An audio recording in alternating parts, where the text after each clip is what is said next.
This is the first time that I've been back here in a couple weeks. Like, deciding to opt out of living in Sodom and Gomorrah was like hard for me. Like, born and raised here, all my like seminal experiences here. My father and mother is still here, my brother is still here, my nieces and nephews are still here, all my colleagues, my business was here. So, like, it was tough for me leaving. But in all of the city that I'm living right now, there's about 250, 300,000 people. And, like, they're literally, that's like a handful of, like, apartment complexes out here. You know, like, I think I've seen 10,000 people in the last hour. So, like, if you don't know New York, like, there's like I remember reading a study about how there's certain parts of brains of pigeons and rats that are in the tri-state area that are larger than in other rats and pigeons from different areas, just because like the amount of cognition it takes to deal with 10, 15, 20,000 people an hour. Like, that does something to you that I don't think that we talk about much. Like, there's 9 million people just in the New York City area alone, and that doesn't count the boroughs, that doesn't count Jersey and Westchester and Philly, you know, like, it's a lot of human energy, you know. And so the main effect of coming down here is kind of shifting to a place where, like, rather than being like one of a few, of now one sea of faces, a sea of like multicultural faces, you know. You kind of forget how many different types of people are out here until you come down. Like, out in where I'm at, like, it's kind of only one type of person, you feel me?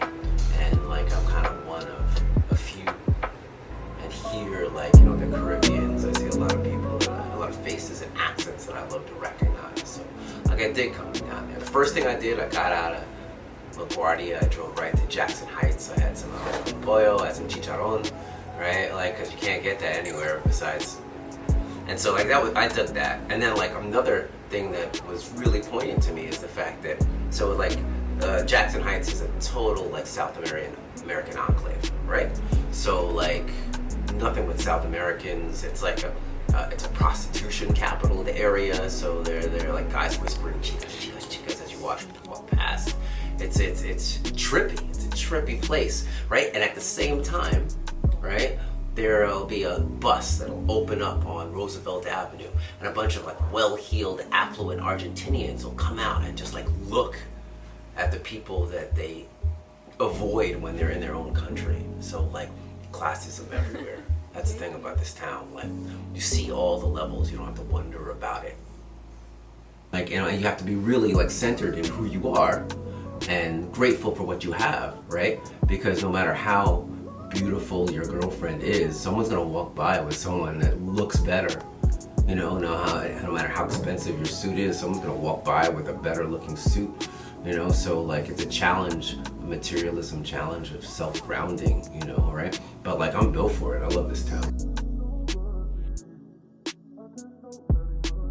This track, gang, right? Like, it's about that. It's about nihilism. It's about how many people are on this earth and how little we know about each other. You know, about how the way that we're socialized here in the United States is that, like, most of the answers that we're taught to look for we're directed to look for them in financial answers. Like, the truth of it is that most people preach that money is going to solve most of the problems that they're confronted on a daily basis. You know, like, you know, my dad commuted an hour and a half to work every morning on like the 6 train, and I took the train to high school, and like, you think like, oh, if I had like $1 billion, like someone would drop me off in a limo and so on and so forth, but that wouldn't solve the problem, right? The problems that like life and American society, Western society at large, the problems that we're challenged with actually can't be solved with money. Not the kind of money that we're talking about. I mean, the amount of money it would take to solve some of the problems that I've seen just on the way to this hotel. You know, like I literally stepped over about 6, 7 people. you know, sitting on the floor in the rain. Like, you know, like to help one of them would cost $1 million because you gotta get them off the street. You gotta teach them how to be off the street, deal with any problems that they're dealing with, deal with their families. The truth of it is that level of money actually is accessible. It's everywhere. You know, like this city is richer than any city that the world's ever seen, but yet people sleep on the streets.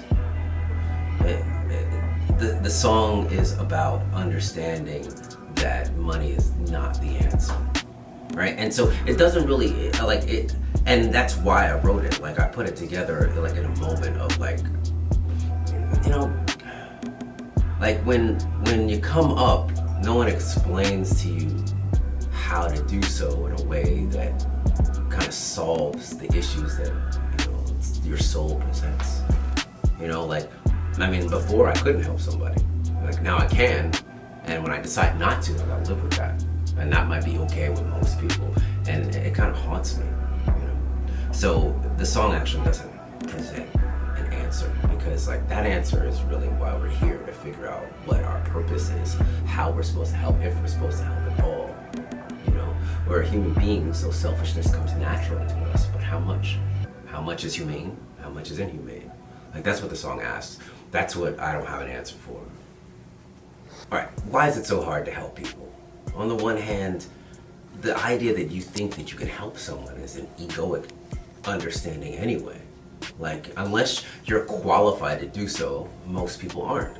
Every time I pick up the phone, someone's telling me about my relationship, tell me about how I need to get abs, you know, tell me about how I can make $10 million in 10 minutes or whatever have you, right? And most of the time, people are legitimately trying to help. You know, the internet and Facebook, Instagram, TikTok gives you the opportunity to reach people, right? And there's a lot of money in being able to offer people value, right? But how much value are you offering? I can see that like your smoke alarm is going off. I can hear it. You know what I mean? Like I can look at the ceiling of your car. I can see where you can't help me. It doesn't matter how many followers you have. So why are you talking? You know, like, why am I listening to you? Why are you in my phone at 6 a.m., right? The fact is, like, it's our nature to try to justify our own problems by seeking to help them in other people, right? And that is what I feel you gotta look out for, you know, right? Like, it's hard to step over somebody, right?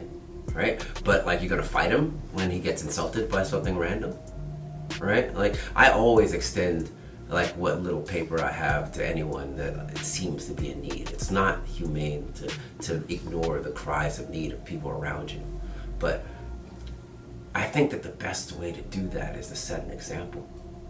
And that example is by offering love to people, by standing up fucking straight, keeping your shoes clean, like keeping it basic, get your shoulders back, you know, and treat women with respect. Like it starts there. And at that point, people look at you and like people come up to me all the time, and like it's less about what I give them or what I say and just the energy of generosity that kind of through mirror neurons just kind of reflects. I mean, I'm just at that life stage, you know, like I was on the basketball court and like a ball rolled over to me yesterday.